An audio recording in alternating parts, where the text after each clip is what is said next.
Saya Firda Susanti, saya adalah mahasiswa PPG dalam jabatan Angkatan 3 tahun 2003 kategori A, LPTK Universitas Negeri Jakarta, program studi pendidikan kimia.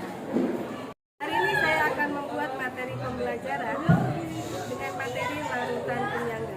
Adapun model pembelajaran yang saya gunakan yaitu model pembelajaran problem based learning yang terintegrasi dengan permainan game football. Terima kasih telah menyaksikan video saya, semoga bermanfaat untuk semua.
Assalamualaikum warahmatullahi wabarakatuh. Waalaikumsalam warahmatullahi wabarakatuh. Semuanya semangat semua ya. Padahal siang-siang begini panas ya, tapi tetap semangat. Baik, ada yang tidak hadir semuanya? Ada.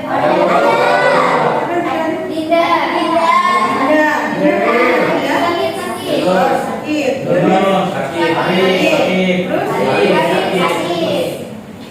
Daryl. Haris, Daryl. Berarti 4 orang yang nggak masuk ya? Semuanya sakit. Semoga diberi kesembuhan ya. Anda bisa lagi. Baik, sebelum saya memulai, kita hendaknya berdoa terlebih dahulu ya. Silakan ketua kelas Gali untuk memimpin berdoa. Sebelum belajar alfabetnya kita berdoa dimulai.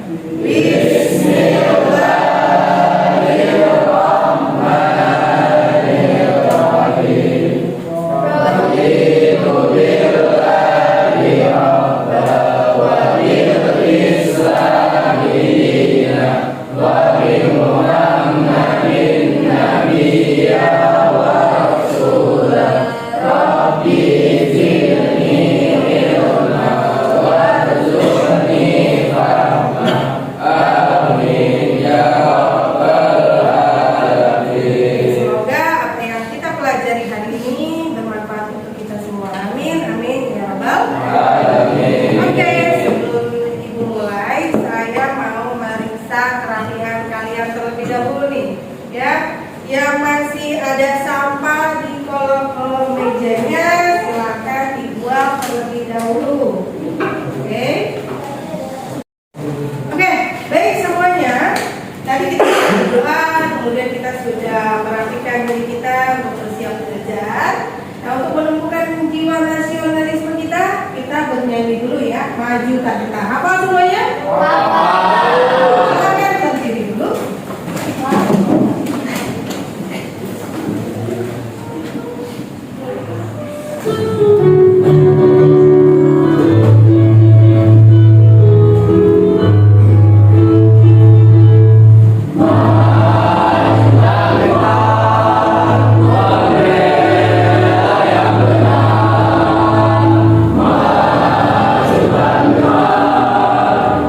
Amin.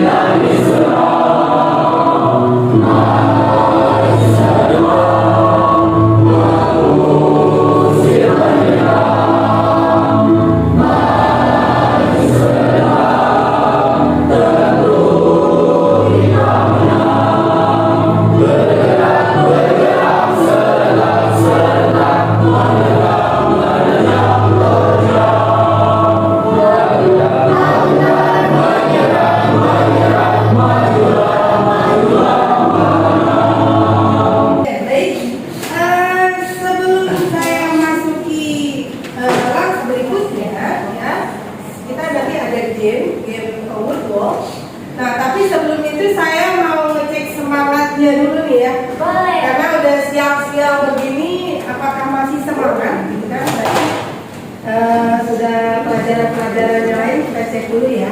Yel-yel kimia, masih ingat semuanya? Oke, coba ayo. Kimia.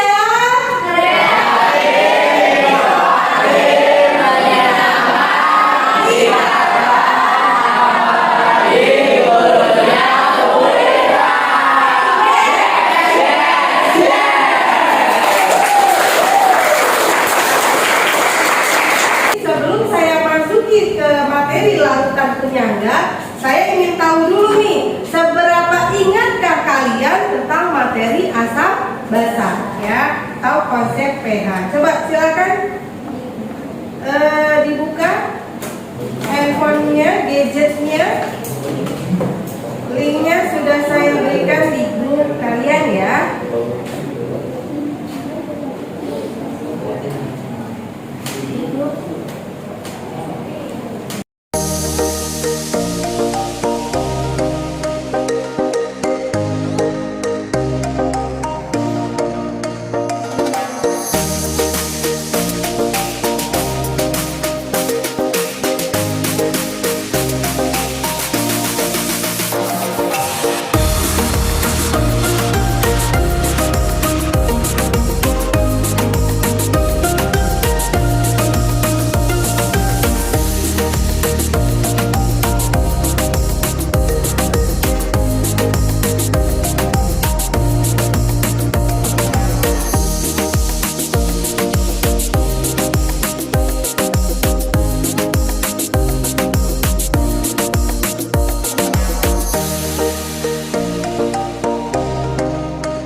Kita lihat ternyata ya dengan skor tertinggi ini jatuh pada Name.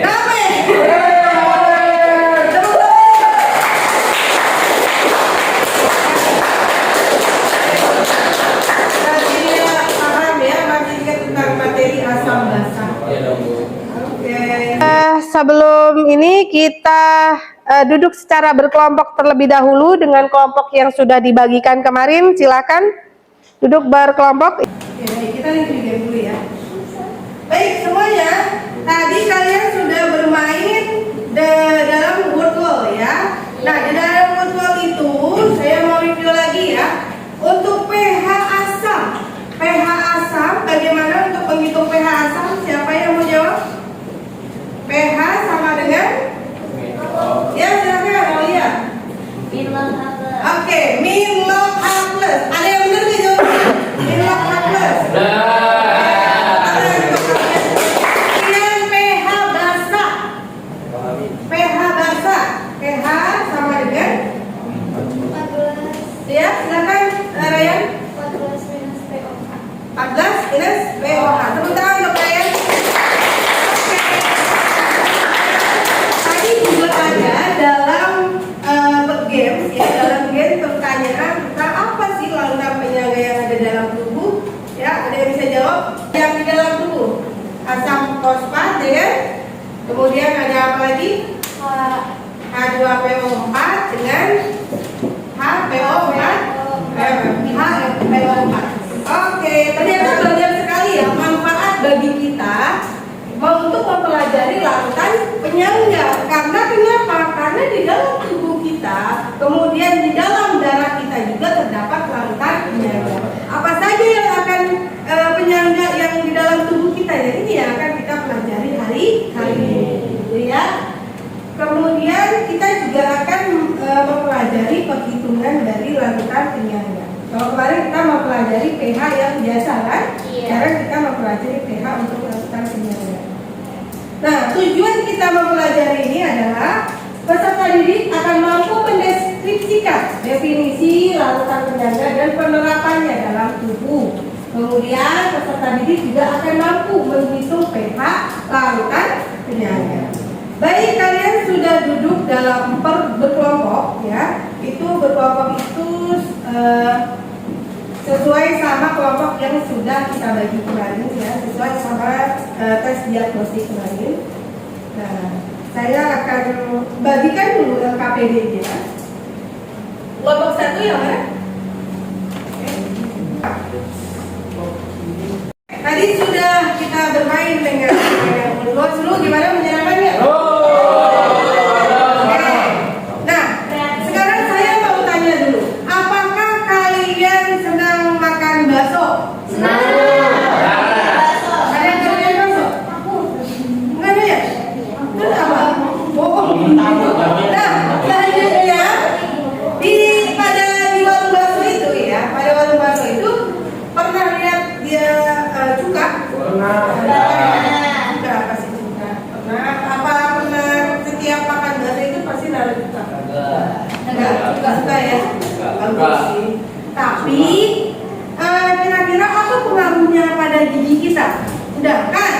Gigi kita itu kan mengandung apa semuanya? Kalsium ya, unsur kalsium. Nah, ketika kalian masukkan cuka ke dalam bakso, nah, lalu kalian makan dengan gigi kalian yang mengandung unsur kalsium.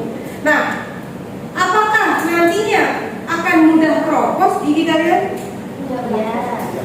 Ya, Pak? Iya. Iya, tapi kalau yang sekarang ini keropos nggak? Kayak kapan masuk? Enggak kan? Kenapa seperti itu? Ya, kalian makan cuka, kalian makan asam, sedangkan kalsium itu basah.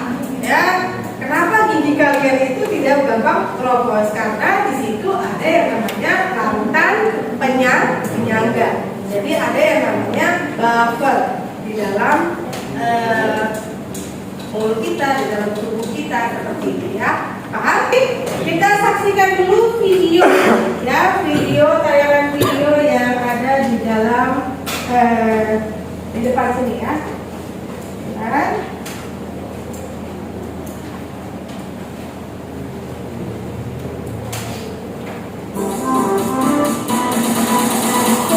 Assalamualaikum warahmatullahi wabarakatuh.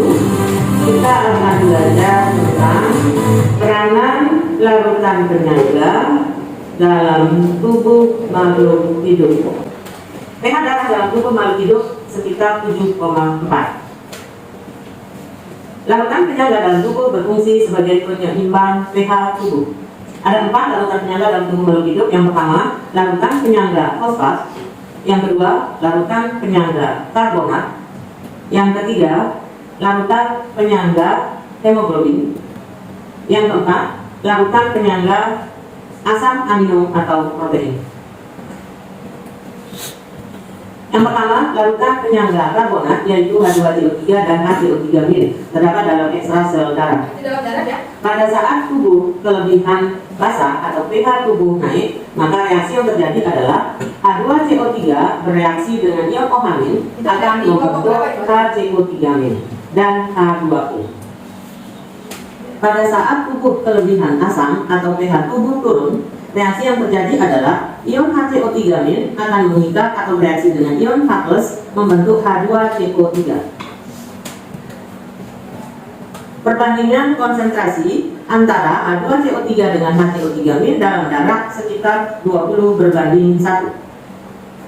Orang yang berlari dapat mengalami kondisi asidosis, yaitu penurunan pH darah yang disebabkan oleh metabolisme yang tinggi, sehingga meningkatkan produksi ion karbonat. Kondisi asidosis dapat mengakibatkan penyakit jantung, ginjal, diabetes, dan diare. Orang yang mendaki gunung tanpa oksigen tambahan dapat menderita alkalosis, yaitu meningkatnya pH darah. Kondisi alkalosis dapat menyebabkan hiperventilasi, yaitu bernapas terlalu berlebihan. Yang kedua, larutan penyangga fosfat, yaitu H2PO4- dengan HbO4 dalam cairan sel darah merah atau intrasel.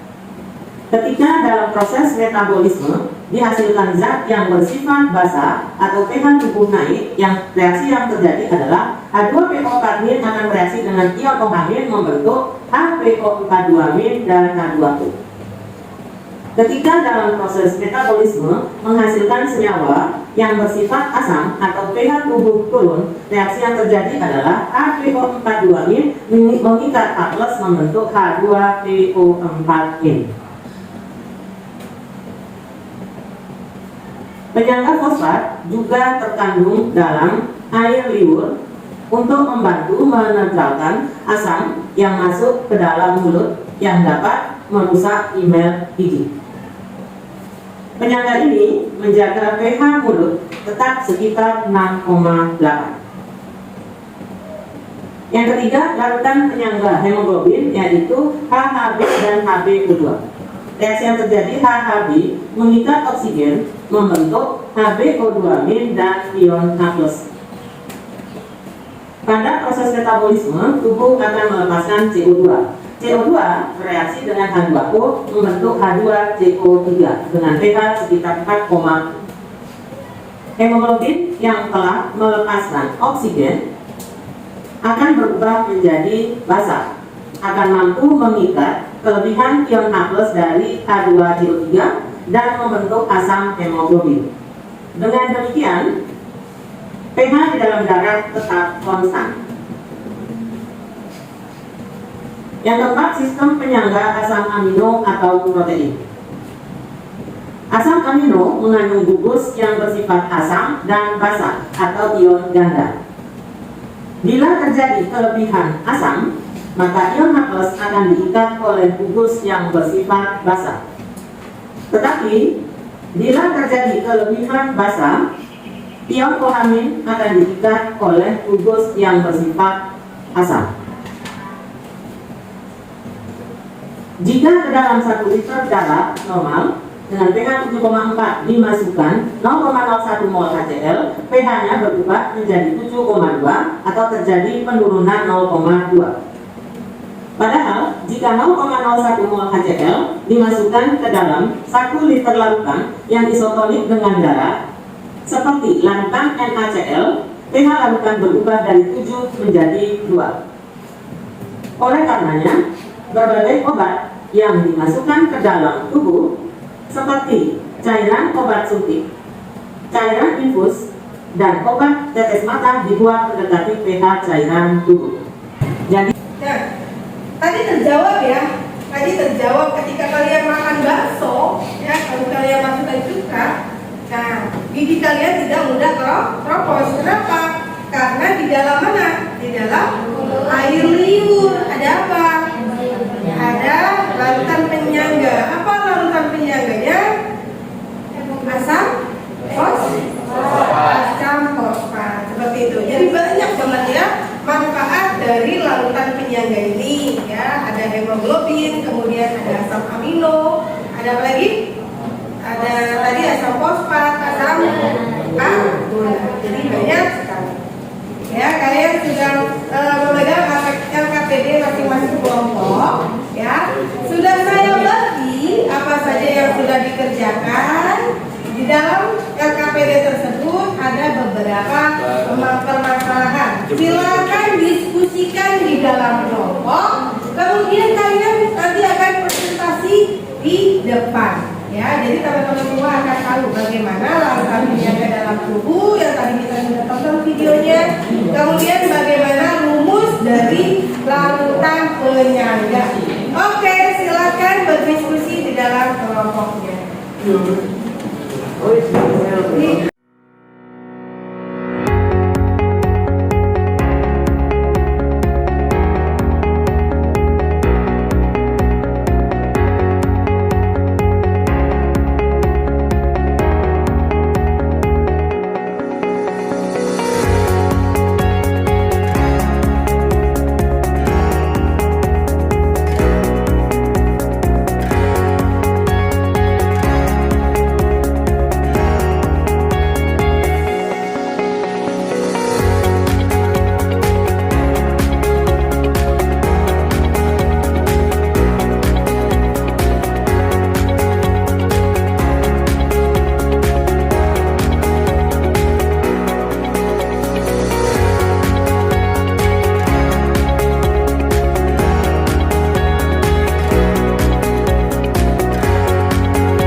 kita sudah selesai waktunya untuk berdiskusi.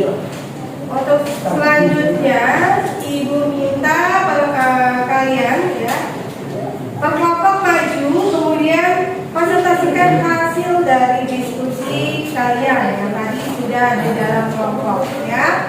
Untuk yang pertama, silakan berdiskusi atau silakan mempresentasikan dari kelompok 1.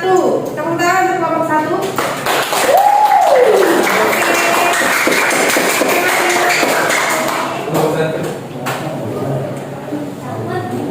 Assalamualaikum warahmatullahi wabarakatuh.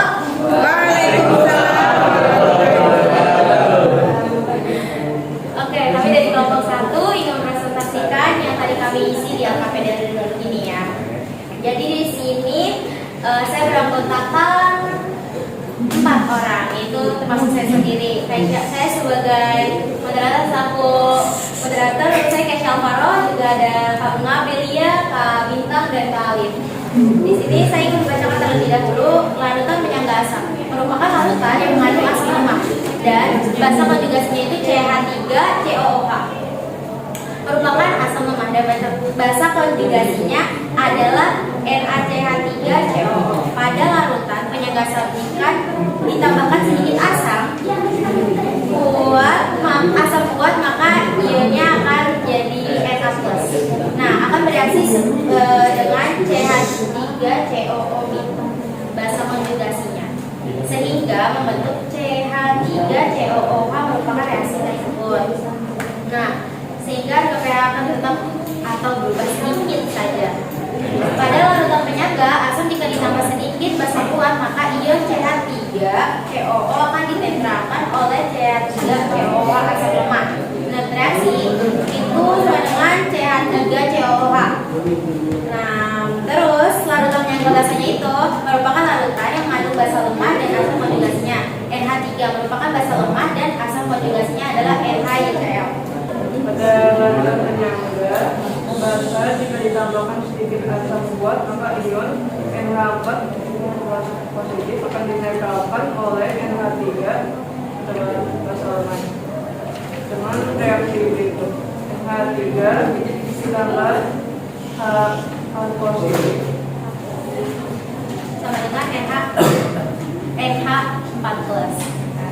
Di sini kita kasih tahu rumus bagian larutan penyangga asamnya ya. Ada yang H+, boleh dituliskan. Nah, ini mungkin kalian bisa lihat di depan terdapat rumus penghitungan larutannya. Jadi kalau larutan asam itu pakainya H+ sama dengan KA mol asam lemah itu dibagi sama mol garamnya. Begitupun dengan larutan basa OH- sama dengan KB mol basa lemah dibagi dengan mol garamnya. Dan seterusnya ada di bawah sini. Kalian bisa lihat, lalu jika kalian ingin menghitung dengan larutan tersebut yang sudah kami presentasikan, bisa dengan cara ini. Terima kasih. Wassalamualaikum warahmatullahi wabarakatuh. Jadi, mengapa sih larutan penyangga itu dapat mempertahankan pH ketika ditambahkan sedikit asam kuat dan asam basa dan basa kuat? Karena larutan penyangga itu adalah larutan yang dapat mempertahankan pH terhadap penambahan asam atau basa. Yang kedua, ada bagaimana cara menghitung pH larutan. Pertama dalam KA mol asam lemak dibagi mol garamnya.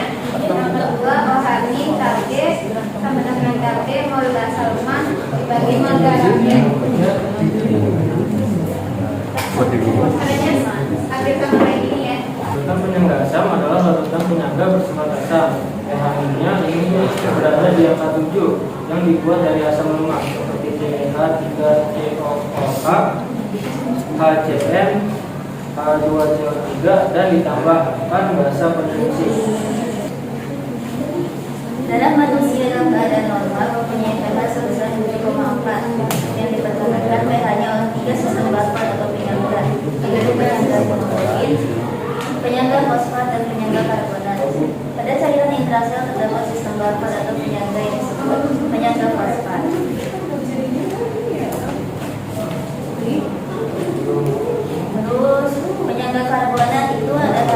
CO3 sebagai asam, dan HCO3- sebagai basa konjugasi. Yang kedua ada hemoglobin yang terdiri dari HB yaitu asam dan HB- sebagai basa konjugasi. Yang ketiga ada oksihemoglobin yaitu HHBO2 sebagai asam dan HBO2- sebagai basa konjugasi. Serta fosfat yaitu ada H2PO4- sebagai asam dan HPO42- sebagai basa konjugasi. Napas cepat dan pendek serta kehilangan nafsu makan. Dan apabila terjadi penambahan basa pada sistem penyangga dalam tubuh, maka pH darah menjadi tidak seimbang dan berakibat pada kesehatan tubuh seperti mual, lemas, otot perang dan mati rasa di area wajah, tangan, dan tangan. Sekian presentasi dari kelompok kami. Wassalamualaikum warahmatullahi wabarakatuh. Assalamualaikum warahmatullahi wabarakatuh. Yang pertama, soal pertama, berapa pH pada tubuh kita? Sebelum kita memulai soal-soal ngerjain soal seperti ini, tadi kita sudah menonton video yang ditayangkan oleh Bu Irda. Di situ jelas sekali kalau pH dalam tubuh manusia itu ada 7,4. Nah, apa saja sih sistem larutan penyangga yang ada dalam darah? Itu juga ada seperti video. Yang pertama adalah larutan penyangga fosfat, larutan penyangga karbonat, larutan penyangga hemoglobin, dan larutan penyangga asam amino atau protein. Yang kedua, bagaimana cara tubuh mempertahankan pH? Tubuh kita dapat mempertahankan pH karena di dalam tubuh kita itu ada larutan penyangga. Apa sih larutan penyangga itu? Larutan penyangga terbentuk dari asam basa dan konjugasi dalam jumlah yang cukup besar, ada pada keseimbangan dan mampu menetralkan sejumlah kecil asam basa lain. Dalam artian nih, misalnya tubuh kita kelebihan asam, nah nanti secara otomatis larutan penyangga dalam tubuh kita itu menetralkannya dengan mengeluarkan basa, jadi sehingga pH dalam tubuh kita itu tetap seimbang gitu.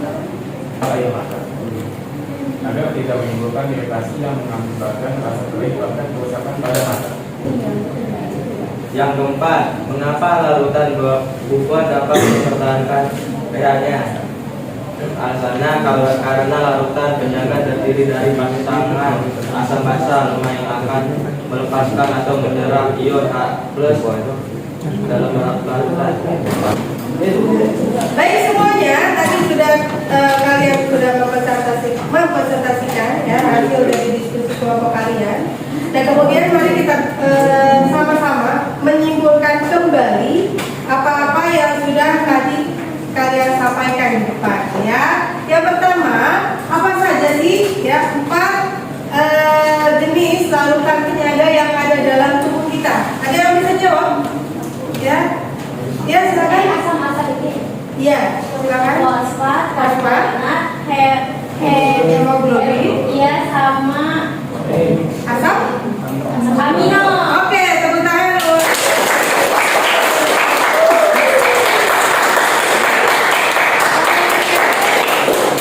Bagaimana cara tubuh kita mempertahankan pH? Siapa yang tadi? Ada yang bisa jawab? Silakan, Fadil. Oke, karena adanya larutan penyangga di dalam tubuh. Oke, tepuk tangan untuk Fadil. Untuk rumusnya, ya yang ketiga, untuk larutan penyangga asam, bagaimana H+ sama dengan? Silakan, ada yang tahu? Saya Silakan, Aulia. Ka, mol asam lemak per mol garam. Oke, H+ sama dengan Ka dikali mol asam lemak per mol garam. Tepuk tangan untuk Aulia. Larutan penyangga basa. Silakan, ada yang tahu rumusnya? Pahami sama dengan? Silakan dihitung. Sama dengan? KB dikali Ya. asam Mol basa lemak, benar? mol garam. Oke, benar sekali ya. Kalian sudah memahami yang namanya larutan penyangga. Nanti akan ada asesmen formatifnya, kemudian akan ada lagi asesmen sumatifnya. Tadi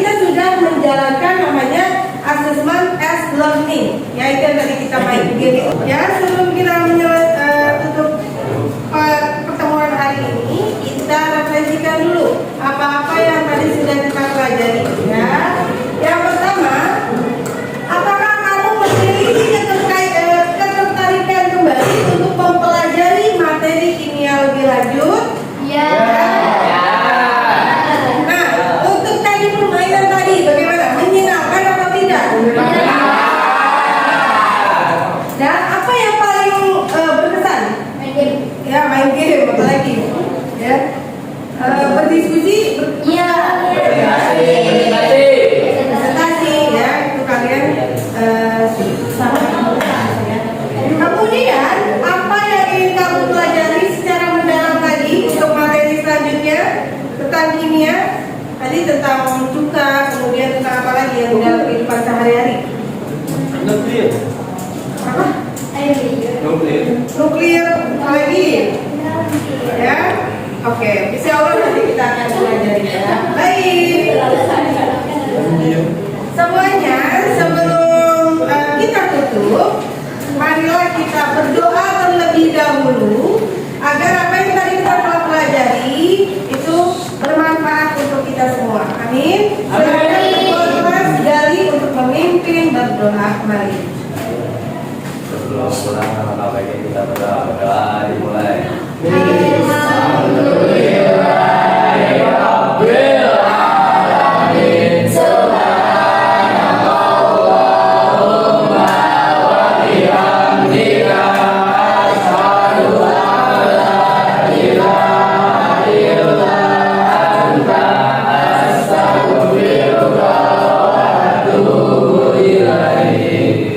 Baik, alhamdulillah kita telah menyelesaikan untuk pelajaran hari ini.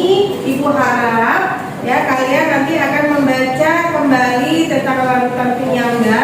Nah, setelah larutan penyangga kita akan belajar yang namanya hidrolisis garam. Ya, nanti untuk itu dibuka-buka kembali bagaimana rumus-rumusnya dari pH, kemudian bagaimana aplikasinya dalam kehidupan sehari-hari. Baik, cukup dari Ibu ya. Tapi sebelum saya tutup, saya mau dengar lagi nih yel-yel kembali tentang kimia. Semangat semuanya ya. Jangan masih ingat kan?